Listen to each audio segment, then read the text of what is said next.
అందరికీ నమస్కారం. కలియుగం కథలు ఛానల్కి స్వాగతం. ఈనాటి మన కథ నడి రోడ్డు మీద తల్లి. చుట్టూ చిమ్మ చీకటి. నడి రోడ్డు మీద ఆ తల్లి కన్నీటితో ఎటు వెళ్తుందో తెలియకుండా అడుగులు వేస్తుంది. దారి వెంబడి వెళ్తున్నప్పుడు రోడ్డు పక్కన ఒక స్ట్రీట్ లైట్ కనపడింది. అక్కడే ఒక చిన్న బండరాయిని చూసింది. వెళ్ళి బండరాయి మీద కూర్చుంది. కన్నీరు ధారలుగా ప్రవహిస్తున్నాయి. ఇలాంటి రోజు చూడడం కోసమేనా నేను బ్రతుకున్నాను అనుకుంది. దప్పికగా ఉంది. కానీ చేతిలో చిల్లి గవ్వ కూడా లేదు. అయినా ఈ చీకటిలో ఎవరిని అడగగలదు? ఏడుస్తూ ఏడుస్తూ అలాగే నిద్రపోయింది తల్లి.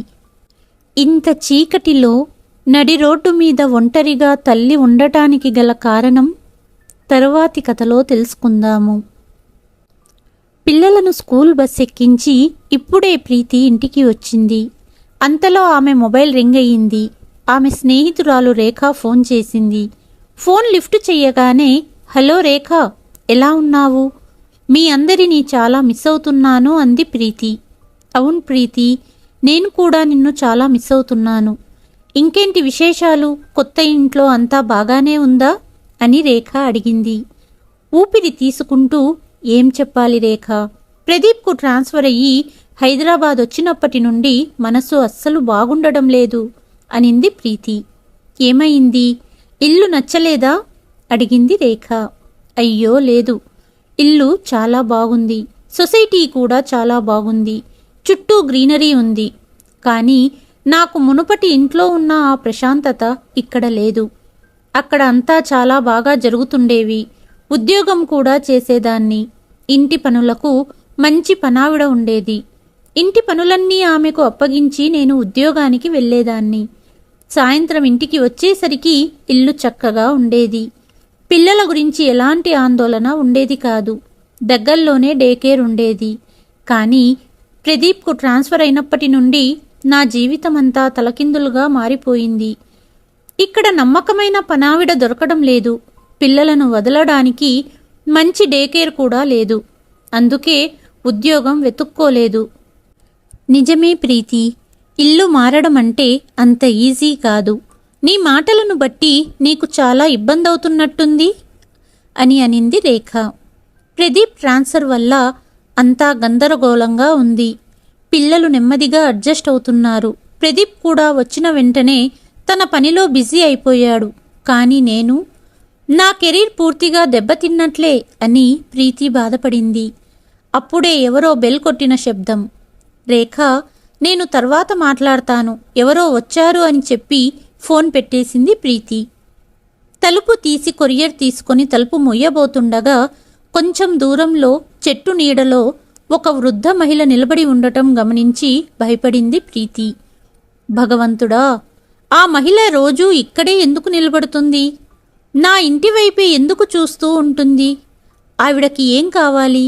దొంగతనం చెయ్యాలనుకుంటుందేమో అని ప్రీతి ఆందోళన చెందింది.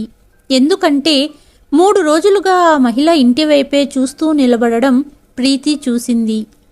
ప్రీతికి లోలోపల భయంగా ఉంది. రాత్రి ఆఫీసు నుండి ప్రదీప్ ఇంటికి వచ్చాడు. ప్రీతిని ఆందోళనగా చూసి, ఏమైంది? ఆందోళనగా కనిపిస్తున్నావు అని అడిగాడు. ఆ మహిళను ఈరోజు మళ్ళీ చూశాను. ఆమెకు ఏం కావాలో అర్థం కావట్లేదు. అందుకే భయంగా ఉంది అనింది ప్రీతి. ఇందులో భయపడాల్సిందేమీ లేదు. ఒక వృద్ధ మహిళే కదా అన్నాడు ప్రదీప్. మీరు కూడా ఏంటండి? ఇప్పుడు ఇళ్లల్లో దొంగతనాలు, దోపిడీలు చాలా జరుగుతున్నాయి. టీవీలో పిల్లల అపహరణ గురించి వార్తలు రోజూ వస్తున్నాయి. ఆ మహిళ ప్రతిరోజు మన ఇంటిపై నిఘా ఉంచడానికి ఖచ్చితంగా కారణం ఉంటుంది అనింది ప్రీతి. భార్య చెప్పింది విని ప్రదీప్ కూడా కొంచెం ఆందోళన చెందాడు. సరే, సొసైటీ వాచ్మెన్కు చెప్తాను, నువ్వు జాగ్రత్తగా ఉండు. ఇంకొకసారి ఇలా ఏదైనా జరిగితే వెంటనే కాల్ చేయి, పోలీసులకు కంప్లైంట్ చేద్దాము అన్నాడు ప్రదీప్. 2-3 రోజులు గడిచాయి. ప్రీతి తిరిగి ఉద్యోగం చెయ్యాలని మళ్లీ ఉద్యోగ ప్రయత్నాలు మొదలుపెట్టింది. రోజూ డాబా మీద బట్టలు ఆరేసేటప్పుడు ప్రీతి చుట్టూ చూసేది. 3 రోజులుగా ఆ మహిళ కనిపించకపోవడంతో కొంత ఉపశమనం పొందింది.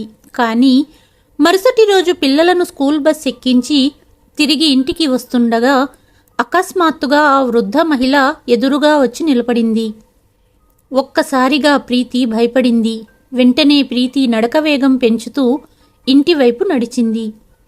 ఒక్కసారి నా మాట వినమ్మా, ఆగమ్మా అని ఆ మహిళ వెనక నుండి ప్రీతిని పిలుస్తుంది. కానీ ప్రీతి వేగంగా నడుస్తూ ఇంటికి వెళ్ళి తలుపు వేసి వెంటనే ప్రదీప్కు ఫోన్ చేసి విషయం చెప్పింది. భయపడకు ప్రీతి, నేను వెంటనే పోలీసులను తీసుకొని వస్తాను. నువ్వు తలుపు తెరవకు అన్నాడు ప్రదీప్. అరగంట తర్వాత ప్రదీప్ పోలీసులను తీసుకువచ్చాడు. ఆ మహిళ ప్రతిరోజు ఎక్కడైతే నిలబడేదో అదే చోట ఉంది. పోలీసులు ఆమెను విచారించి అలాగే చుట్టుపక్కల వారిని కూడా విచారించారు. పోలీస్ విచారణలో వెలుగులోకి వచ్చిన విషయాలు తెలిసి ప్రదీప్ షాక్ అయ్యాడు. కొంతసేపటికి ఇంటి బెల్ మోగింది. ప్రీతి తలుపు తీసింది. ఎదురుగా ప్రదీప్ ఆ వృద్ధ మహిళతో కలిసి నిలబడి ఉన్నాడు. ఒక్కసారిగా ప్రీతి ఆశ్చర్యపోయింది. ప్రదీప్ ఇంట్లోకి వచ్చాడు, కానీ ఆ మహిళ తలుపు వద్దే నిలబడి ఉంది. ప్రదీప్, నేను నీతో చెప్పింది ఈవిడ గురించే కదా, ఎందుకు ఇంటికి తీసుకొచ్చారు అని కోపంగా ప్రీతి అడిగింది. ప్రీతి, నేను ఆఫీసు నుండి వచ్చేటప్పుడు పోలీసులను నాతో పాటు తీసుకొని వచ్చాను. ఈ మహిళ ఎవరు, ఎందుకు మన ఇంటిపై నిఘా ఉంచుతుంది అని తెలుసుకోవాలని పోలీసులకు జరిగినదంతా చెప్పాను. విచారణలో తెలిసిన విషయాలు నీవు కూడా విన్నట్లయితే ఆశ్చర్యపోతావు అన్నాడు ప్రదీప్. అవునా, విచారణలో ఏం తెలిసింది అని ప్రీతి అడిగింది. ప్రీతి, మనం అనుకున్నట్టు ఆవిడ అలాంటివారు కాదు. అసలు ఆవిడ ఎవరో తెలుసా అన్నాడు ప్రదీప్. ప్రీతి ఆశ్చర్యంతో ప్రదీప్ చెప్పే సమాధానం వినడానికి ఆత్రంగా ఉంది. ఆమె పేరు శారదాదేవి. మనకంటే ముందు ఈ ఇంటి యజమాని ఆవిడ అన్నాడు ప్రదీప్. ఏంటి, కానీ ఎలా? ఈ ఇల్లు నీ స్నేహితుడు రోహిత్ది కదా, అతనే కదా మనకు అమ్మాడు. అతనికి విదేశాల్లో ఉద్యోగం వచ్చింది కదా. రోహిత్ అమ్మగారా ఈవిడ అని ప్రీతి అడిగింది. అవును ప్రీతి, ఈవిడ రోహిత్ తల్లి. రోహిత్ తనకు తల్లి తండ్రులు లేరని చెప్పాడు కదా. అతను అబద్ధం చెప్పాడు ప్రీతి. రోహిత్ తండ్రి 1 సంవత్సరం క్రితం మరణించాడు. ఆ తర్వాత ఆ దుర్మార్గుడు తల్లిని మోసం చేసి ఆస్తినంతా తన పేరున రాయించుకున్నాడు. ఆ తర్వాత తన తల్లిని నడి రోడ్డు మీద వదిలేశాడు. ఆ తర్వాత ఇల్లమ్మి విదేశాలకు పారిపోయాడు అన్నాడు ప్రదీప్. తన తల్లి పట్ల కన్న కొడుకు ఇంతటి ద్రోహాన్ని ఎలా చేయగలడు? అది కూడా ఆమెకు వేరే ఆధారం కూడా లేదు అని ప్రదీప్ కోపంగా అన్నాడు. అంతా విన్న ప్రీతి ఆశ్చర్యపోయింది. కాసేపటి తర్వాత, సరే, ఆమె ఈ ఇంటి పాత యజమాని, ఇప్పుడు ఇక్కడికి ఎందుకు వచ్చింది? తన ఇల్లు తిరిగి తీసుకోవడానికి వచ్చిందా? కానీ ప్రదీప్, మనం ఈ ఇంటిని చాలా డబ్బు పెట్టి కొన్నాము అనింది ప్రీతి. అది కాదు ప్రీతి, ఇవాళ ఆవిడ భర్త మరణించి సరిగ్గా 1 సంవత్సరం అయ్యిందట. అందుకే భర్త జ్ఞాపకాలతో ఒకసారి ఇంట్లో తన భర్తతో గడిపిన క్షణాలను తమ గదిని చూడాలనిపించి వచ్చింది. ఆయన ఆత్మశాంతి కోసం ప్రార్థించాలనుకుంటుంది అన్నాడు ప్రదీప్. ఇదెలా కుదురుతుంది? ఇప్పుడు ఈ ఇల్లు ఆమెది కాదు. ఇక్కడ ప్రార్థించడం వల్ల ఏమి లాభం ఉండదు. ఇలాంటి విషయాలపై నాకు నమ్మకం లేదు అనింది ప్రీతి. ప్రీతి, అది నీ అభిప్రాయం. నీకు నమ్మకం లేకపోయినా ఆమెకు ఆ నమ్మకం ఉంది కాబట్టి కాసేపు ఆమెను లోపలికి రానివ్వు అని ప్రదీప్ అన్నాడు. సరే, మీ ఇష్టం అన్నది ప్రీతి. శారదాదేవిని లోపలికి రమ్మని పిలిచాడు ప్రదీప్. తెల్లటి చీర ధరించి ఎముకలు కనిపిస్తున్న శరీరం. కన్నీటితో లోపలికి వచ్చింది శారద. ఆవిడని చూసిన ప్రీతికి బాధగా అనిపించింది. లోపలికి వచ్చిన శారదాదేవి ఇంటిని చూస్తూ ఉండిపోయింది. ఆమె మనసులో ఎన్నో జ్ఞాపకాలు కదిలాడాయి. ఇది నేను రోహిత్ తండ్రి ఉన్న గది అని మూలలోని గదిని చూపిస్తూ శారదాదేవి చెప్పింది. ప్రదీప్ ఆ గది తలుపు తెరిచాడు. శారదాదేవి ప్రీతి ప్రదీప్లకు 2 చేతులు జోడించి నమస్కరిస్తూ గదిలోకి వెళ్ళింది. గదిని చూస్తున్న శారదాదేవికి కళ్ళ నుండి నీరు ఆగడం లేదు. చీర కొంగుతో కళ్ళను తుడుచుకొని భర్త ఆత్మశాంతి కోసం ప్రార్థించడం మొదలుపెట్టింది. ప్రార్థన చేస్తున్నంతసేపు మూసిన కళ్ళ నుండి కన్నీళ్లు ధారలుగా ప్రవహిస్తున్నాయి. కొంతసేపటి తర్వాత ప్రార్థన ముగించి బయటికి వచ్చి ప్రదీప్ ప్రీతిలతో ఇలా చెప్పింది. ఒకప్పుడు నేను ఈ ఇంటికి కోడలుగా వచ్చాను. ఆ సమయంలో నిర్ణయించుకున్నాను, ఇంటి నుండి నేను వెళ్ళేది జరిగితే అది నా మరణం తర్వాతే అని చెబుతూ శారద 5 సెకండ్లు మౌనంగా ఉండిపోయింది. ఈ ఇంట్లో నేను నా భర్తతో కలిసి ఎన్నో అద్భుతమైన క్షణాలు గడిపాను. కానీ రోహిత్ తండ్రి చనిపోయిన తర్వాత జీవితమే తారుమారయ్యింది అని విచారంగా చెప్పింది శారద. ప్రీతి, ప్రదీప్లు ఆమె మాటలు వింటున్నారు. శారదాదేవి ఇంటి ప్రతి మూలను చూస్తూ, చేతితో తాకుతూ పాత జ్ఞాపకాలను గుర్తు తెచ్చుకుంది. ఆమె ఇంటిని వదలడానికి ఇష్టపడకపోయినా ఎక్కువసేపు ఇక్కడ ఉండడం బాగోదని బాధతో బయటికి వెళ్ళబోయింది.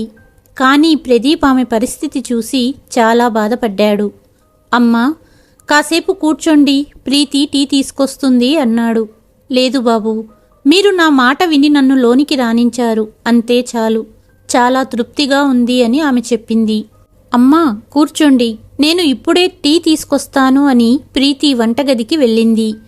సరే అంటూ శారదాదేవి సోఫాలో కూర్చుంది. కొంతసేపటి తర్వాత ప్రదీప్ వంటగదికి వచ్చాడు. ప్రీతి, శారదాదేవిని చూస్తుంటే బాధగా ఉంది, అందుకే నాకు ఒక మంచి ఆలోచన వచ్చింది. అవునా, ఏం ఆలోచన అని ప్రీతి అడిగింది. శారదా గారిని మన ఇంట్లోనే ఉంచుకుందామా? ఏం మాట్లాడుతున్నారు మీరు? ఇది ఇల్లా లేక ధర్మశాల అనింది ప్రీతి. అప్పుడు ప్రదీప్ భార్యను సంధాయించాడు. ప్రీతి, ఆవిడ ఇప్పుడు ఒంటరిగా ఉంది. ఈ ఇంటితో ఆవిడకు ఒక అనుబంధం ఉంది. మనతోనే ఇక్కడే ఉండమని అడుగుదాం. ఇంటిని వదిలి ఆవిడ ఎక్కడికి వెళ్ళదు కాబట్టి నువ్వు నిశ్చింతగా ఉద్యోగానికి వెళ్ళొచ్చు అన్నాడు ప్రదీప్. అంటే ఆవిడను ఇంటికి పనిమనిషిగా ఉండమంటున్నారా అని అడిగింది ప్రీతి. అలా కాదు, మనం ఆవిడకు జీతం ఇవ్వాల్సిన అవసరం లేదు. మంచి బట్టలు, ఆహారం ఇస్తాము. ఇంటి పనులకు ఇప్పటికే ఒక పనావిడ ఉంది కదా. శారదా గారు కూడా ఇక్కడే ఉంటే మన ఇంటి సభ్యురాలిగా ఆ పనివాళ్ల మీద కూడా ఒక కన్నేసి ఉంటుంది. మనం లేనప్పుడు ఇంటిని, పిల్లలను చూసుకుంటుంది. నువ్వు నిశ్చింతగా ఉద్యోగం వెతుక్కొని వెళ్ళొచ్చు అన్నాడు ప్రదీప్. నిజమే, మీ ఆలోచన బాగుంది, కానీ శారదా గారు ఒప్పుకుంటారా అనింది ప్రీతి. ఆవిడకు ఈ ఇంట్లో ఉండాలంటే చాలా ఇష్టం, కాబట్టి తిరస్కరించదు అన్నాడు ప్రదీప్. కానీ ప్రదీప్, ఆమె కొడుకే ఆమెను ఇంటి నుండి గెంటేశాడు. ఆమె స్వభావం ఎలాంటిదో, ఒకవేళ మన ఇంటి మీద ఆధిపత్యం చూపించడానికి ప్రయత్నిస్తే, లేదా ఏదైనా దొంగతనం అనింది ప్రీతి. అలాంటిదేమీ జరగదు, నువ్వు చింతించకు. ఏదైనా ఇబ్బంది కలిగితే శారదా గారిని బయటికి పంపించేస్తాను. ఇల్లు మన పేరు మీదే ఉంది కదా, ఆమె ఏమీ చెయ్యలేదు అన్నాడు ప్రదీప్. ఇక నువ్వు టీ తీసుకుని రా, ఆవిడతో మాట్లాడదామని ప్రదీప్ వంటగది నుండి బయటికెళ్ళాడు. కాసేపటికి ప్రీతి అందరి కోసం టీ తీసుకెళ్ళింది. టీ తాగుతూ, అమ్మా, మిమ్మల్ని చూస్తుంటే బాధగా ఉంది. మీకు ఈ ఇంటితో ఒక అనుబంధం ఉందని తెలుసు, అందుకే అభ్యంతరం లేకపోతే మీరు ఇక్కడే ఉండండి అన్నాడు ప్రదీప్. ప్రదీప్ మాటలు విన్న తర్వాత శారదాదేవి తన చెవులను తనే నమ్మలేకపోయింది. నిజానికి శారదా గారికి ఈ ఇంట్లోనే ఉండాలని ఉన్నా కాలం ఎంతో స్వార్థంగా మారింది. కన్న కొడుకే డబ్బు కోసం తల్లిని ఇంటి నుండి గెంటేశాడు. అలాంటిది ఎటువంటి సంబంధమూ లేని వీళ్ళు నన్ను ఇంట్లో ఎందుకు ఉండమంటున్నారు అని ఆలోచించి, వద్దు బాబు, నేను వృద్ధాశ్రమంలో ఉంటాను, ఇక్కడ ఉండి మిమ్మల్ని ఇబ్బంది పెట్టలేను అనింది శారద. ఇబ్బంది ఎందుకుంటుంది? ఇంకా మీరు ఇంట్లో ఉంటే ప్రశాంతంగా ఉంటాము, మీరు ఇక్కడే ఉండండి అనింది ప్రీతి. జీవితంలో ఎన్నో అనుభవించిన శారదా గారు ప్రీతి మాటల వెనక అర్థాన్ని అర్థం చేసుకుంది. కానీ ఇంటిని, భర్త జ్ఞాపకాలను విడవడం ఇష్టం లేక ఇక్కడే ఉండిపోవడానికి అంగీకరించింది.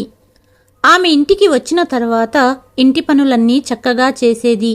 పిల్లలు కూడా శారదా గారిని నానమ్మ అని పిలుస్తూ దగ్గరయ్యారు. రోజులు గడుస్తున్నాయి. ఒకరోజు ఉదయం ప్రీతి లేచేసరికి టైం 7 అయ్యింది. అయ్యో, ఇవాళ పిల్లలకు బస్సు మిస్ అయిపోతుందేమో అనుకుంటూ ప్రీతి గది నుండి బయటికి వచ్చింది. శారదా గారు అప్పటికే పిల్లలకు టిఫిన్ తినిపిస్తున్నారు. ఇదే కదా నేను కోరుకున్నది అని ప్రీతి మనసులో అనుకుంది. శారదా గారు ఇంటి పనులన్నీ చక్కగా చేసుకుంటూ పిల్లలను కూడా బాగా చూసుకుంటున్నారు. ప్రీతికి కాస్త పిల్లల బాధ్యత తగ్గింది. ఉద్యోగం కోసం వెతికింది. కొద్ది రోజుల్లో ఆమెకు ఉద్యోగం దొరికింది. ప్రదీప్, ప్రీతి ఉద్యోగానికి వెళ్ళేటప్పుడు బాక్స్ పెట్టడం, ఇద్దరూ ఇంటికి వచ్చాక డిన్నర్ తయారు చేయడం, ఇలా సొంత కొడుకు కోడలిని చూసుకున్నట్టు చూసుకుంది శారద ఇద్దరినీ. అలాగే శారదా గారు పిల్లలకు రకరకాల ఆరోగ్యకరమైన ఆహారాలు చేసి పెడుతున్నారు. పిల్లలు కూడా ఆ ఆహారాలను చాలా ఇష్టంగా తింటున్నారు. ముందు జంక్ ఫుడ్కు అలవాటు పడిన పిల్లలు ఇప్పుడు ఆరోగ్యకరమైన ఆహారాన్ని ఇష్టపడుతున్నారు. రాత్రిపూట టీవీ చూడడం మానేసి శారదా గారితో కలిసి కథలు వినడం మొదలుపెట్టారు. శారదా గారు పిల్లలకు మంచి విలువలు నేర్పుతున్నారు. ప్రీతి మరియు ప్రదీప్ తమ పిల్లల్లో వచ్చిన మార్పులను చూసి చాలా సంతోషించారు. వారు తమ పిల్లలతో ఎప్పుడూ ఇలా గడపలేదు. శారదా గారి వల్లే వారి పిల్లలు చాలా మెరుగుపడ్డారు. ఇంట్లో పెద్దవాళ్లు ఉండటం ఎంత ముఖ్యమో వాళ్లకు తెలిసొచ్చింది. కానీ ప్రదీప్ తల్లి తండ్రి చిన్నప్పుడే మరణించారు. మామయ్య దగ్గర పెరిగాడు ప్రదీప్. ఒకరోజు రాత్రి ప్రీతి, శారదా గారిని ఎంత తప్పుగా అనుకున్నాము, కానీ ఆవిడ ఇంట్లో ఉండడం వలన పిల్లల్లో మార్పు గమనించావా అడిగాడు ప్రదీప్. నిజమేనండి, పిల్లల్లో చాలా మార్పు గమనించాను. నేను కూడా ఆవిడను తప్పుబట్టాను.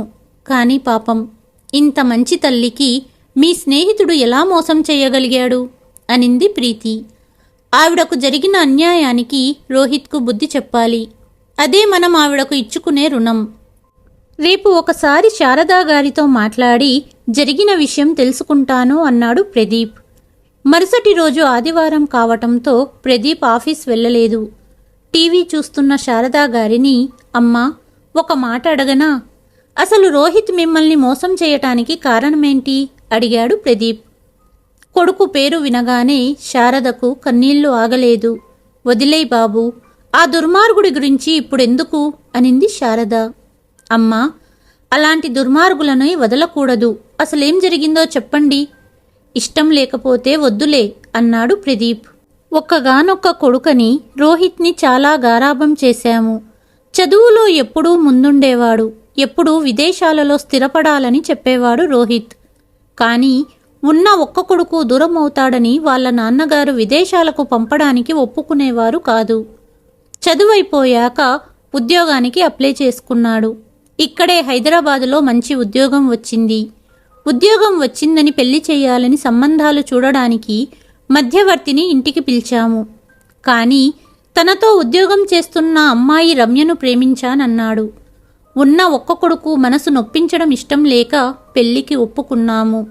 పెళ్ళయ్యాక ఇద్దరూ విదేశాలలో ఉద్యోగాలకు అప్లై చేసేవారు. కానీ ఇంట్లో విషయం ఎవ్వరికీ చెప్పలేదు.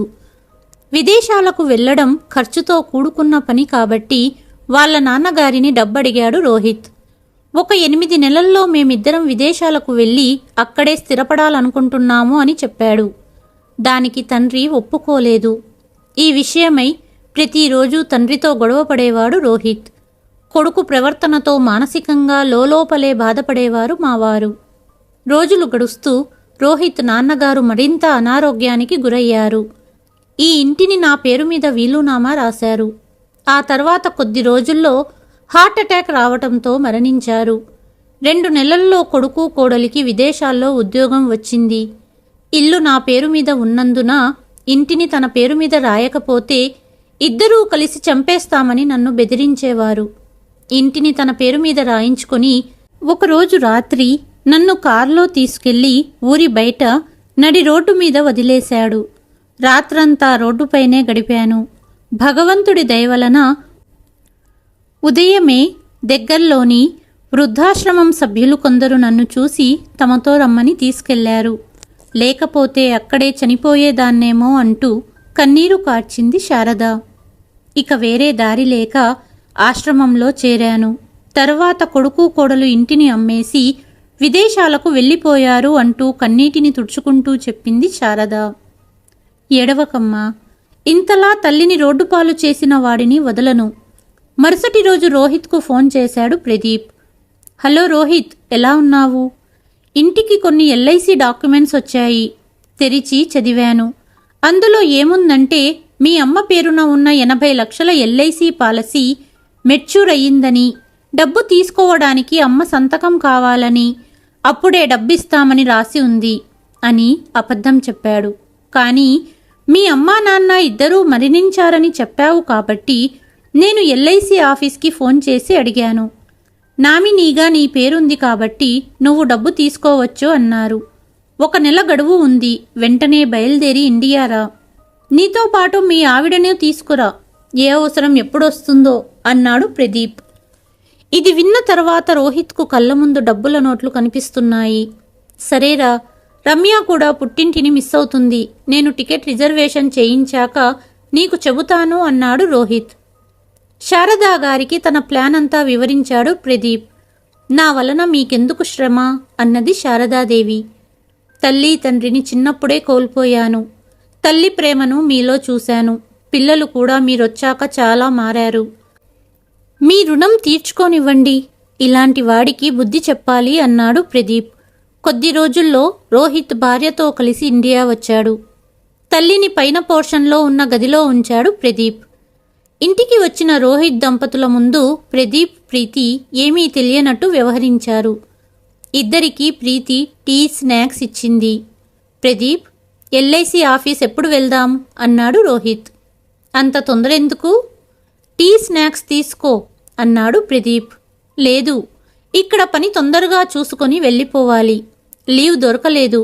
అందుకే రేపు సాయంత్రానికే తిరుగు ప్రయాణానికి టికెట్ రిజర్వేషన్ చేయించారు అన్నది రమ్య. రోహిత్, మీ అమ్మా నాన్న ఎలా మరణించారు అడిగాడు ప్రదీప్. నాన్న హార్ట్అటాక్తో మరణించాడు. అది తట్టుకోలేని అమ్మ అనారోగ్యంతో నాన్న మరణించిన నెల రోజులకే మరణించింది. అమ్మను బాగా మిస్ అవుతున్నాను అంటూ రోహిత్ కళ్ళు చెమర్చినట్టు నాటకమాడాడు. ఏడవకురా, కావాలంటే నేను నిన్ను మీ అమ్మతో మాట్లాడిస్తాను అన్నాడు ప్రదీప్. ఇది విన్న రోహిత్ మరియు అతని భార్య ఆశ్చర్యపోయారు. అంతలోనే ప్రీతి శారదా గారిని తీసుకుని వచ్చింది. తల్లిని చూసి రోహిత్ మరియు అతని భార్యకు చెమటలు పట్టాయి. అరే, ఏమైంది రోహిత్, చెమటలు పడుతున్నాయి? ఇద్దరూ కలిసి ఇంత కుట్ర చేశారు. అంత ఈజీగా తప్పించుకోవాలనుకున్నారా? నిజం ఏంటంటే అమ్మకు ఎటువంటి పాలసీ లేదు. మిమ్మల్ని ఇక్కడికి పిలవడానికి ఒక అబద్ధమాడాను. మీరేమో డబ్బు మీద ఆశతో పరిగెత్తుకుంటూ వచ్చేశారు. అమ్మను నడి రోడ్డుపై వదిలేసి వెళ్ళిపోయావు. మీరు చేసిన ద్రోహాన్ని అమ్మ నాకు వివరించింది. ఇక ఇప్పుడు మీరు జైలుకే వెళ్ళాలి అన్నాడు ప్రదీప్. వణుకుతున్న గొంతుతో అమ్మ నీకెలా దొరికింది అడిగాడు రోహిత్. ఇక నాటకాలాపు, నిజం ఒప్పుకో. తల్లి తండ్రి చనిపోయారని నాటకాలాడి ఇంటిని అమ్మేసి తల్లిని నడి రోడ్డు మీద వదిలేశావు. అమ్మ ప్రతిరోజు ఎదురుగా ఉన్న చెట్టు కింద నిలబడి చూస్తూ ఉండేది. అసలు విషయం అడిగి తెలుసుకున్నాను. ఛీ, కన్న తల్లిని రోడ్డుపై వదిలాలని ఎలా అనిపించిందిరా అన్నాడు ప్రదీప్. దేవుడి దయవలన అమ్మకు ఏమీ కాలేదు. లేకపోతే అన్నాడు ప్రదీప్. ఏంటి, ఊరుకున్నానని ఎక్కువగా మాట్లాడుతున్నావు? అవును, నేనే అమ్మను నడి రోడ్డు మీద వదిలేశాను. ఒక రకంగా చెప్పాలంటే ప్రతిరోజు గొడవలతో నాన్న చనిపోవడానికి నేనే కారణం. అయితే ఏంటిప్పుడు? విదేశాలకు వెళ్ళడానికి అడ్డుగా ఉన్న అమ్మను చంపేస్తానని బెదిరించి ఇల్లు నా పేరున రాయించుకొని తీసుకెళ్లి రోడ్డు మీద వదిలేశాను. అప్పుడే చంపేస్తే గొడవ ఉండేది కాదేమో అన్నాడు రోహిత్. ఏమీ లేదు రోహిత్, నీ మాటలన్నీ రికార్డు చేశాను. పోలీసులు వస్తూనే ఉంటారు. వాళ్లే సమాధానం చెప్తారు అన్నది ప్రీతి. ఇది విన్న రోహిత్, అతని భార్య పరిగెత్తడానికి ప్రయత్నించారు. అప్పుడే పోలీసులు వచ్చారు. ఇన్స్పెక్టర్ గారు, వీళ్ళిద్దరినీ అరెస్టు చెయ్యమన్నాడు ప్రదీప్. వెంటనే రోహిత్ తల్లి పాదాలపై పడి, అమ్మా, చిన్నప్పటి నుండి విదేశాలకు వెళ్ళి స్థిరపడాలనే నా కోరిక ఇప్పటికి నెరవేరింది. ఇప్పుడు జైలుకి వెళితే మళ్ళీ తిరిగి విదేశాలకు ఎప్పటికీ వెళ్ళలేను అంటూ క్షమించమని వేడుకున్నాడు. కొడుకు చెంప పగలగొట్టింది తల్లి. నువ్వు చేసిన దుర్మార్గాలకు శిక్ష తప్పక పడుతుంది. అంతలో పోలీసులు ఇద్దరినీ అరెస్టు చేశారు. ప్రదీప్ను చూస్తూ కన్న కొడుకు కాదనుకున్నాడు. ఇవాళ నా భర్త ఆత్మకు శాంతి కలిగి ఉంటుంది. నువ్వు కొడుకులా నా వెంట నిలబడ్డావు, అందుకే ఇదంతా సాధ్యమయ్యింది అని 2 చేతులు జోడించి చెప్పింది శారద. చిన్నతనంలోనే తల్లిని కోల్పోయిన నేను మీలో అమ్మ ప్రేమను చూశాను, అందుకే ఇదంతా చేశాను అన్నాడు ప్రదీప్. అప్పటి నుండి శారదాదేవి ప్రదీప్ ప్రీతిలతో కలిసి భర్త జ్ఞాపకాలతో అదే ఇంట్లో సంతోషంగా కాలం గడిపింది. కథ కనుక నచ్చినట్లయితే please like, share and subscribe to కలియుగం కథలు. మరి ఒక కథతో మళ్ళీ మీ ముందుకు వస్తాను. అంతవరకు సెలవు.